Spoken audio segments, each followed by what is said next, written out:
Welcome back to Butler on Business. My name is Alan Butler. In a moment or two, we're going to have Bill Still on the phone with us. Jason, tell him about Bill Still.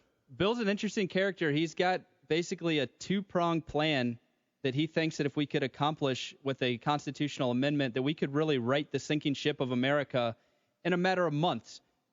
One of those points, not to steal Bill's thunder, is to stop government borrowing. He thinks that there should be no more government debt, period.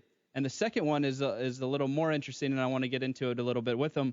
But he thinks that banks should be prohibited from creating money. He wants to turn the money creation process back over to the hands of the government and issue debt-free money.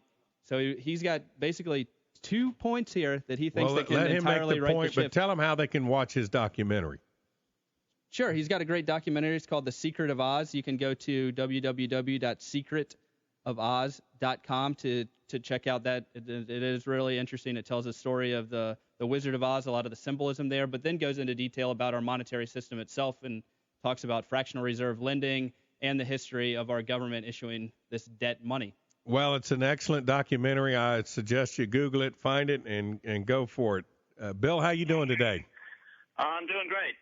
I appreciate you calling in. Bill, could you explain to the audience briefly what we mean by fractional reserve lending?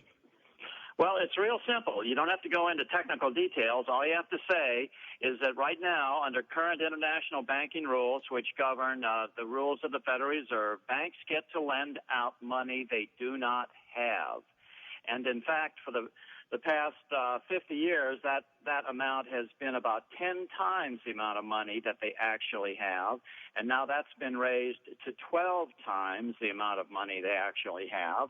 And we found out in the congressional investigation as to the results of the 2008 crash that, in fact, the big banks, J.P. Morgan, Citigroup, were lending out 52 times the amount of money they actually had.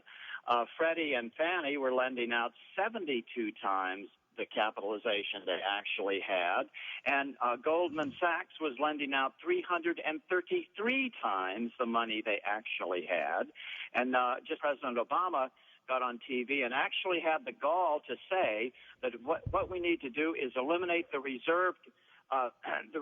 fraction in altogether. In other words, 333% is not sufficient for these bankers. Yet only infinity will do. And so that's what the problem is. Our government, except for coins, produces none of our money. All of our money is produced by commercial banks out of debt.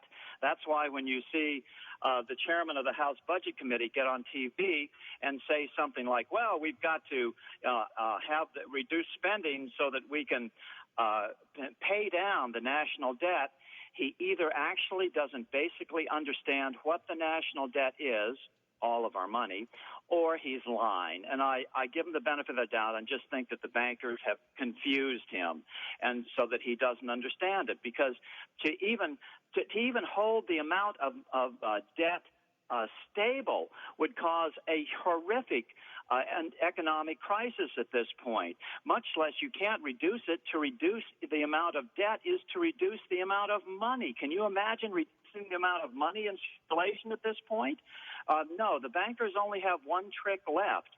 They've backed themselves into a box canyon, and the only thing that they can do is inflate the money supply at this point. And so you can count on hyperinflation. We missed the turnoff for hyperinflation about 3 years ago, and there's no going back. And the only thing we can do is to get out of the Federal Reserve Act box of 1913 and install a new money system, just as Abraham Lincoln tried to do, just as colonial America did, just as other nations have done successfully throughout history, and the bankers always attack it because it cuts into their profits. Bill, would you explain to the audience how our money is created out of debt? By the sale of U.S. bonds, treasury notes, etc. All of our money is created this way. So it's absolutely incorrect to say, well, those rascals in Congress, they're running the money printing presses full speed. You know, it would be bad enough if that was the truth. The real fact of the matter is that we're borrowing the money to run at full speed. So we're borrowing the money and then we're giving it away to bankers when they claim that they're too big to fail. I say no bank is too big to fail. If every single bank in this country failed this afternoon, by dawn tomorrow, entrepreneurs would open up new banks because banks provide services that we all need. And lending money at interest is just fine with me, but not lending money that you don't have at interest. That's the very definition of usury. Could you expand on how banks lend out money that they do not have? The mechanics that are involved, I understand, but I want our listeners to know. It's just bookkeeping entries. They have X amount of real money in their system, and they multiply that by a factor of 12 at this point if they're following the rules.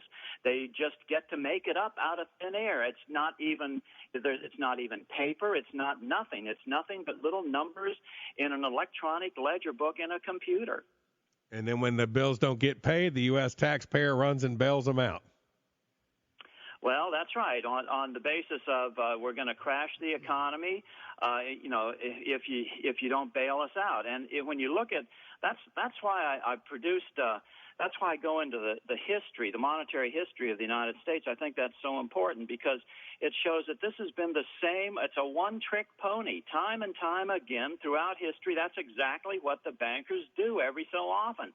They crash the economy, then they get the U.S. taxpayer to give them a whole bunch of money, claiming that that otherwise the economy will never come back. And it's just a complete lie. We don't need a national debt. That's why the new book, which is called No More National Debt, the title is so appropriate because people just don't understand. You don't have to run a national economy by government borrowing. This was Jefferson's greatest complaint, in fact, only complaint about the U.S. Constitution, that it allowed the U.S. government to borrow money. We don't have to be in this system. We can create our own money without debt and completely get free of this economic enslavement that the bankers have put on us. Bill, I completely agree that the government should not be allowed to issue debt, period. But what would a monetary system look like? What would be the solution? What would it look like if we were not issuing money via debt? You said that we would print our own money, but how would that work? Well, number one, we wouldn't have to have an income tax. That's why the income tax was passed in the same year that the Federal Reserve Act was passed, to guarantee the upcoming burgeoning debt. You know, this is going nowhere but an exponential expansion of debt and the interest payments thereof. And this country, there's no way even this country, the richest country in the world, can afford to pay $1 trillion in interest on our debt, primarily to bankers. But, Bill, going back to the question of the mechanics of creating the money supply, is this something that you think that the government should just create its own debt-free national money, or do you want the government out of the central planning of money in general? Oh, no, this is absolutely the most important power of government, to control its money. Now, you have to, of course, to answer the complaint that those rascals in Congress, if they're given the money power, this is what the bankers will always say, will just print too much of it. Well, that might be true, but even if you did nothing else, at least they would be printing it instead of borrowing it to give it away. So at least we wouldn't have interest payments. We'd still have the inflation. So you've got to do something to prevent Congress, to prevent the inflation. And the Brits have a good system. There have been a couple good legislative offerings here at the national level in the United States, where basically you have where all Congress gets to do is create inflation targets. Like, we're going to allow, 2%, 3% inflation in the coming year, which basically would match population increase. Or you can also tie it to GDP, but that's a little more complicated. But let's just say you go with the population increase route. And then a separate monetary authority, which in my view would be made up by elected representatives from all of the states. So every state would have a say. This would not be a federal only type of decision. In fact, the feds wouldn't be in it at all. It would just be state representatives would then decide how much money should be in the system to hit that inflation target. It's just really simple. And as far as the mechanics go, instead of Federal Reserve notes being legal tender, which are those colorful pieces of paper we call dollar bills with a green seal on them, you would simply have colorful green pieces of paper with a red seal on them that instead of saying Federal Reserve note at the top, it would say U.S. note. Those were the same notes that Abraham Lincoln created without debt. It would be money created without debt, and as the current existing government bonds came due, you would just pay them off with the new debt-free money instead of borrowing to create more money to pay off the already existing debt or rolling it over, and so thereby the debt just keeps expanding exponentially. To the average person, there would be absolutely no difference in the way the system ran, except for one thing.